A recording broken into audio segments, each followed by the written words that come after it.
Sí, pero sin embargo sale muy poquito, ¿no? Claro, ahí está. Es que incluso en esa peli es para mí uno de los puntos a nivel estético que más emblemático, ¿no? La mano con la espada y tal. Y quería saber más de Nimue, ¿no? Y eso fue lo que me pasó con los principales referentes que utilicé para esta obra, que son versiones más antiguas, pues de igual Malory, Chrétien de Troyes, Steinbeck, y que efectivamente, como comentas, pues el personaje de Nimue, que siempre está relacionado al de Merlín como su alumna, su aprendiz, pues que quizás no ha tenido la profundidad de personaje tan explosiva que se le ha dado quizás a personajes más como Morgana, o ya ni que hablar de Arturo, Merlín, Lancelot y todos estos otros personajes de la materia artúrica. Es que a nivel narrativo es tremendo, por eso quise contar esta historia, ¿no? Porque cuando yo me pongo a investigar sobre cultura celta y mitos celtas y acabo encontrándome con la materia artúrica y me meto en el rabbit hole de la materia artúrica y empiezo a investigar, precisamente tú coges y dices, ostras, es que es un personaje hiper interesante, es la guardiana de Excalibur, es la figura mítica y emblemática que lleva a Arturo tras esa batalla final a Avalon, ¿no? y que entrega la espada a Arturo, y sin embargo qué poquito, ¿no? Que tenemos de ella en muchas de todas estas versiones hechas a lo largo de los siglos, ¿no? Es que, claro, yo al principio, cuando tengo claro que quiero enfocar la historia en el personaje de Nimue, pues contemplo todas las opciones, ¿no? Contemplo la opción de meter a Arturo, contemplo la opción de meter también a Lancelot, que está directamente ligado también con la Dama del Lago, pero como yo me quería centrar en una Nimue alumna, en una Nimue aprendiz de Merlín y de Morgana, en la cronología que yo estaba trabajando no tenía mucho sentido el meter a Arturo, ¿no? Incluso me planteé en algún momento hacer ahí un guiño como más evidente, pero al final se quedó como en unas pequeñas menciones o guiños que se hacen en alguna conversación, puesto que en la cronología que yo estaba manejando del personaje no tenía sentido el introducir a Arturo, ya que esto va del crecimiento del personaje de Ana / Nimue y como alumna y sus maestros, Merlín y Morgana, y sus relaciones personales y emocionales con su familia adoptiva, que bueno, en concreto esta no responde a ningún mito que yo haya leído, sino que es como una incorporación libre que yo me he permitido meter en la historia. Es que Arturo es Arturo, entonces si yo pongo a Arturo, ya le estoy quitando el foco a ella de alguna manera, porque entonces ya la espada es para Arturo y esto es para Arturo y ya tenemos eso. Eso ya lo tenemos y es fantástico, y de hecho se siguen haciendo más versiones de eso y es fantástico tenerlas, y yo quiero añadir a esa colección de mitos pues a una Nimue quizás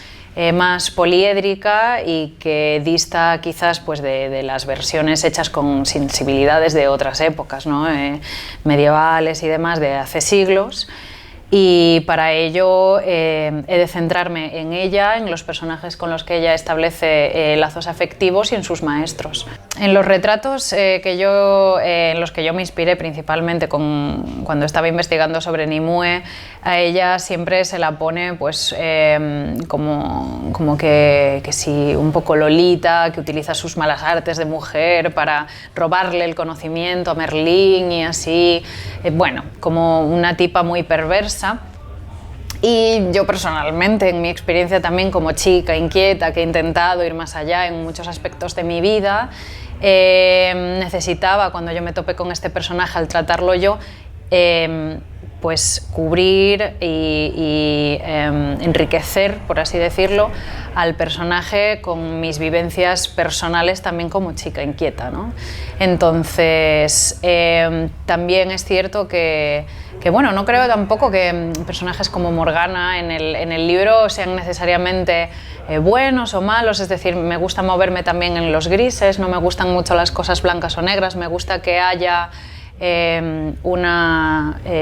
pluridimensionalidad en la profundidad del desarrollo del personaje, Y entonces, pues para ello necesito hablar también de sus maestros, ¿no? No solo de las enseñanzas que le transmiten, sino por qué le transmiten las enseñanzas de esa manera, qué hay detrás de esa perspectiva que están intentando transmitirle a su alumna de una forma más amable o menos amable, por qué se frustran cuando ella no está siguiendo sus consejos, o cómo la premian y de qué forma cuando ella sí que lo sigue. Y sigue un poco también pues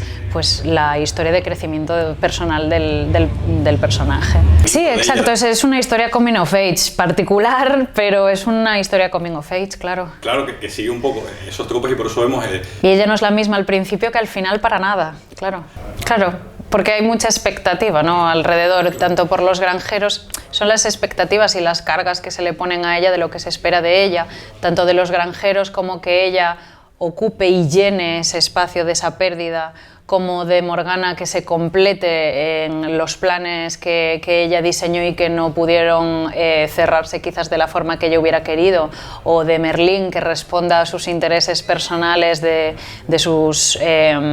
pues ambiciones de poder, o es que no me quiero meter mucho, no quiero spoilear y me voy moviendo en una línea muy fina, ¿no? Y eso está muy directamente ligado también a mi experiencia personal. Yo tengo la suerte y el privilegio de que mi padre es mi maestro, y mi padre siempre ha sido un maestro extremadamente generoso, que siempre me ha guiado y me ha acompañado para encontrar mi voz y poder llevar a cabo todo lo que tengo en la cabeza y ejecutarlo y darle forma. Y en ese sentido, pues eso es un privilegio tremendo, porque hay mucha gente que en sus procesos de aprendizaje no es así. Tal es así que no ha sido así en muchos casos de mi vida, que sí en algunas asignaturas de la facultad, o creo que también cualquier persona que haya trabajado en un ámbito académico, científico, puede sentirse identificado con eso, que siempre va a haber muchos maestros que intenten no guiarte, sino imponerte su visión de las cosas para que tú, que estás en un punto maleable de tu vida, en el que todavía no acabas de saber quién eres, en el que estás buscando tu voz, el buscar que tu voz sea una extensión de lo que ellos llevan proclamando durante cierto tiempo y que quizás no lo han conseguido, y por tanto quieren que tú básicamente adoptes su mensaje en lugar de así es como veo yo las cosas, ¿qué opinas? Mantengamos una conversación sobre ello, de qué manera mis conocimientos yo te los puedo aportar a ti para que tú puedas encontrar tu voz y tu camino, ¿no? Entonces, bueno, sí, en ese sentido, como maestros puede que no sean los maestros más agradables del mundo, pero bueno, en concreto Morgana, que es un personaje que a mí me gusta mucho y que disfruté mucho trabajando, ella tiene sus motivos también, ella tiene sus motivos para educarla de la manera que lo intenta hacer, ¿no? A mí me gustan mucho las obras que se fundamentan en el desarrollo de personajes. Me gusta mucho más eso que igual narrar el mito y ya está, y narrar los hechos de esa leyenda. A mí me gustan mucho las historias, tanto las que me gusta leer como escribir, que profundizan en la psique de los personajes, por qué hacen las cosas que hacen, por qué en este momento este personaje está siendo contradictorio con los valores que nos ha enseñado previamente, que son pues propios de su carácter, por qué en este momento este personaje está rompiendo con lo que esperábamos que iba a hacer, ¿no? ¿Cuál es el detonante? ¿Cuál es el entorno en el que este personaje está tomando según qué decisiones? Y en concreto en una historia en la que seguimos a una alumna y su proceso de aprendizaje, pues claro, es importante que sus maestros también tengan una psique compleja y que entendamos de dónde vienen sus enseñanzas y también por qué ella escoge adoptar o desechar esas enseñanzas, ¿no? Sí, ¿no? Es un punto de inflexión para ella, un personaje que ella a partir del acto tercero conoce, es un punto de inflexión para ella porque se encuentra con alguien de su edad con una sensibilidad semejante, que también está pues en una situación similar a la suya. Entonces, al final, efectivamente, también ella las relaciones que intenta establecer con las personas de su edad o con el entorno humano, al final son importantes, tanto como las relaciones que ella mantiene con la naturaleza y el paisaje. Al final es una historia que transcurre en 3 mundos, en el mundo mágico, el mundo humano y el mundo natural. Entonces era muy importante para mí explorar tanto cómo ella se desenvolvía en el mundo humano, cómo ella se desenvolvía en el mundo mágico y cómo ella al final vaga entre 2 mundos buscando ese equilibrio y propósito, claro, y su propósito. Claro, sí, bueno, los que hayan leído ya el libro, hayan tenido la oportunidad de ojear, de hecho, los extras del libro en los que incorporé un glosario mitológico en el que hablo brevemente, de manera alfabética, de algunas de los mitos o de las leyendas de las que hablo, porque he incorporado leyendas irlandesas, hay un momento ahí con un salmón, eso no me lo he inventado yo, he decidido poner a Nimue ahí, pero en realidad eso es una leyenda tradicional irlandesa muy popular allí. Y entonces yo fui cogiendo de todos esos mitos que iba leyendo los que más me interesaban, pero ante todo siendo muy consciente de que si yo estoy todo el rato documentándome no voy a acabar jamás, ¿no? Entonces tienes que llegar a un punto más con la materia artúrica que tiene siglos y siglos y siglos y siglos para tirar y versiones, o sea, es que estás reversionado hasta la saciedad, en el que dices, vale, basta, de todo lo que ya he cogido hasta aquí voy a parar. De hecho, yo decidí parar como en el siglo XIX, más o menos. Hay un poco de algunas versiones del siglo XX, pero quise alejarme de las versiones modernas y centrarme en las más antiguas, y desde ahí construir la historia incorporando a aquellos que más me iban quedando en la parte de atrás de la cabeza, y decir es que tengo que meter lo del salmón, porque esto en concreto pues es una historia que me contó una amiga irlandesa que estábamos haciendo pues como un poco de intercambio cultural con unos vermús, hablando de que sí, la cultura gallega, irlandesa, y cuántas historias son tan parejas estando a tantos kilómetros de distancia por el simple hecho de que nuestra cultura celta es la misma, y decía, ay, tengo que meter lo del salmón, o bueno, en otros momentos claro, tenía muy claro, por ejemplo, que quería meter a Coventina, que es la diosa de las aguas celta, y que además el personaje de la Dama del Lago está directamente relacionado con ella, porque bueno, se ha estudiado y se piensa que el personaje de la Dama del Lago en los mitos artúricos viene precisamente de esa diosa animista pagana de los celtas, que es Coventina o Coviana, que era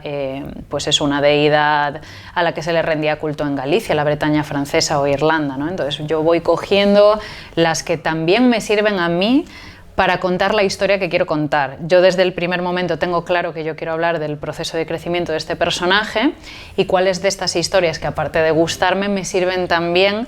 narrativamente, no solo para incorporarlas porque molan, sino porque nos ayudan a profundizar en la psique de Ana, ¿no? Es que todos los personajes están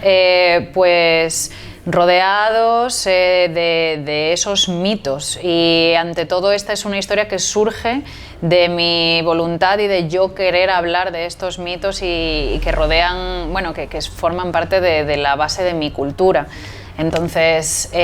claro, al final todas estas pequeñas cosas yo no las cuento tal cual son, para eso podemos meternos en Wikipedia y ver tal cual como son. Yo lo que hago es cogerlos y meterlo todo en mi puré y hacer pues la historia que yo quiero, es decir, los uso